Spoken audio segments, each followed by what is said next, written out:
Hello बच्चों, let's read the question. The question says, how does democracy produce an accountable, responsive and legitimate government? तो सवाल हमसे ये पूछा जा रहा है कि डेमोक्रेसी कैसे एक अकाउंटेबल यानी उत्तरदायी, रिस्पॉन्सिव यानी संवेदनशील एंड लेजिटिमेट यानी लीगल गवर्नमेंट प्रोड्यूस करती है। कैसे डेमोक्रेसी जो है वो एक अकाउंटेबल, रिस्पॉन्सिव और लेजिटिमेट गवर्नमेंट बनाती है। So the answer is democracy produces an accountable, responsive and legitimate government. Following are the reasons for it.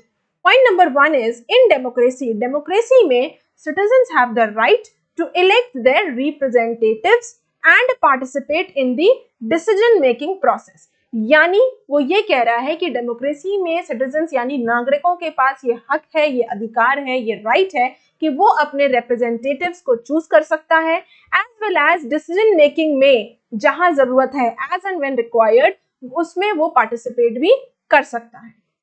It is the duty of their representatives to fulfill their demands and consider their interest. और ये जो representatives हैं जिनको हमने choose किया है ये उनकी जिम्मेदारी है कि वो हमारे डिमांड्स, हमारी जरूरतें, हमारे इंटरेस्ट, हमारे हक की बात करें, उन चीजों को पूरा करें। If they fail to do so, मान लीजिए जिस रिप्रेजेंटेटिव को हमने चूज किया और वो हमारे इंटरेस्ट में खड़ा नहीं उतरा, हमारे डिमांड्स को पूरा नहीं कर पाया, हमारी जरूरतों को अगर पूरा नहीं कर पाया, अगर वो फेल हो गया इन चीजों को करने में, तो क्या होगा?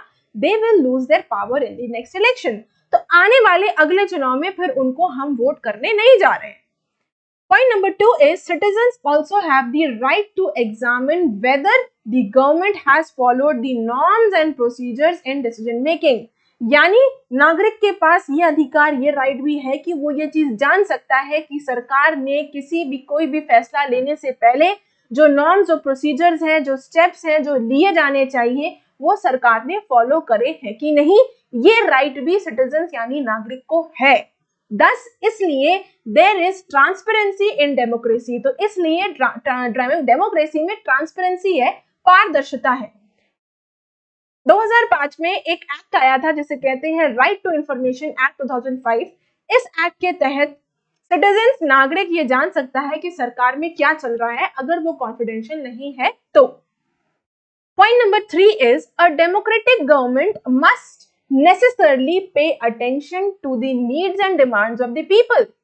यानी जो एक डेमोक्रेटिक गवर्नमेंट है, ऐसी सरकार जिनको लोगों ने चुनकर सरकार बनाया है, जिनके हाथ में पावर आई है, उनके लिए ये बहुत जरूरी है कि वो लोगों की नीड्स, जरूरतें और डिमांड्स को पूरा करें। If the government ignores them, अगर मान लीजिए गवर्नमेंट जान रही है, समझ रही है, लेकिन फिर भी अनदेखा कर रही है, इग्नोर कर रही है, it will create problem for them in the next elections. यानी अगले आने वाले चुनाव में उनके लिए फिर समस्या खड़ी होने वाली है। अब समस्या क्या होगी? समस्या यही होगी कि उनको अब जनता वोट नहीं करेगी।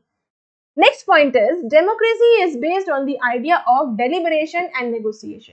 डेमोक्रेसी जो है वो इस डेलिबरेशन और नेगोशिएशन के आइडिया पर बेस करती है, यानी बातचीत, डिबेट के आइडिया पर बेस करती है। कोई भी लॉ बनाने से पहले ऐसा नहीं होता कि फौरन लॉ बन जाता है, पहले इस पे डिबेट होती है, नेगोशिएशन होते हैं, बातचीत होती है, उसके बाद जाकर हाउसेस में पास होकर एंड देन फाइनली प्रेसिडेंट के सिग्नेचर होकर लॉ बनता है। तो वही वो कह रहा है कि डेमोक्रेसी जो है ये डेलिब्रेशन और नेगोशिएशन के आइडिया पर बेस करती है।